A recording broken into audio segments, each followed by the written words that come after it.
국회가 계엄을 즉각 해제를 한 것은 정말 천만다행인 일이었고요. 하마터면 민주주의 헌정 질서가 대통령의 불법 계엄 획책으로 중단될 뻔한 일이었습니다. 대한민국 국회가 그것을 막아냈다는 것은 하늘의 도움 같습니다.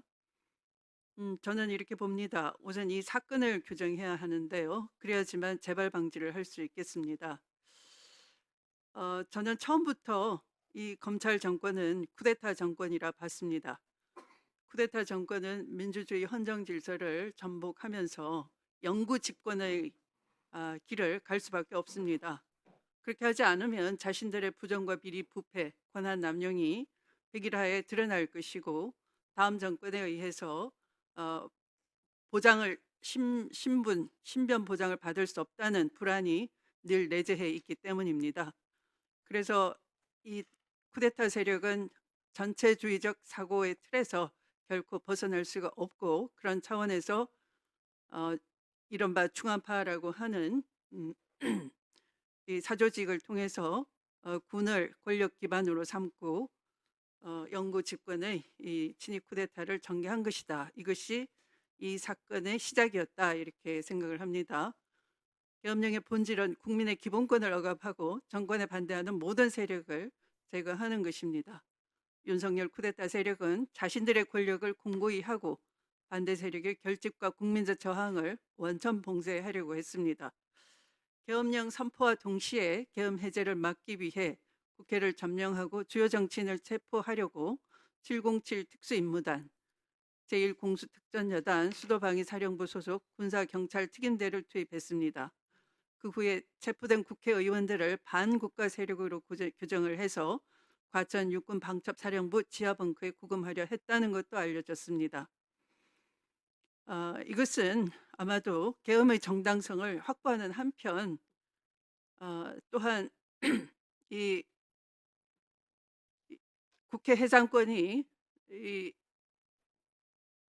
1987년 민주화 투쟁 이후 사라진 이후 국회 해산권이 사라진 이후 실질적으로는 국회를 영구히 해산하려 하지 않았나 하는 의구심을 지울 수가 없습니다. 그것은 중앙선거관리위원회를 장악하려 했던 데서도 그 의도를 파악할 수 있습니다. 지난 총선을 부정선거로 규정하고 국회의원 체포의 정당성을 확보하는 한편 국회를 해산하는 효과를 거두면서 이 친위적인 정치 질서를 조금 더 해도 되겠습니까? 네. 이렇게 장기적으로 권력을 영구적으로 유지하기 위해 치밀하게 계획된 시나리오대로 되었던 것인데요. 한 가지 더 우려스러운 것은 이 양구군청에도 군인들이 출동을 했다는 것입니다. 양구군청에 들어갔다는 것은 내후외환을 조장을 해서 북한과의 무력 분쟁을 조장해 계엄의 필요성과 그 유지를 국민들에게 납득시키려는 사후 계획이 있었다는 것을 드러내는 것입니다. 1시에서 4시 사이 당일 국회가 해산 계엄 해제를 했으면 즉시 대통령은 계엄 해제를 공고하는 그런 업무를 보지 않고 어제 우리가 확인한 것처럼 합참의 지하에 내려가 있었습니다.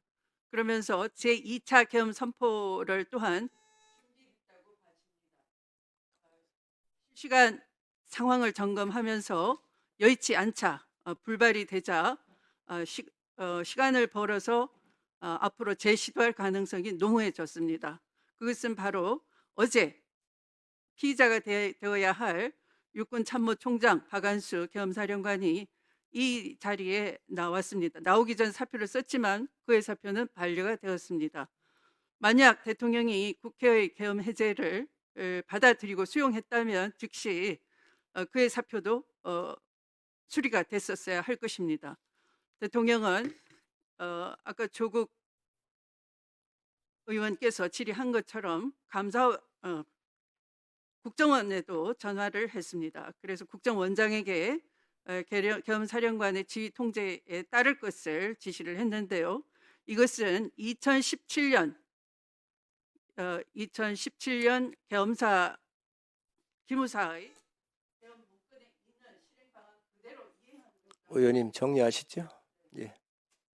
이렇게 사전에 준비된 계획에 따라 치밀하게 이루어진 것에 대해서 국방위원회가 지금과 같은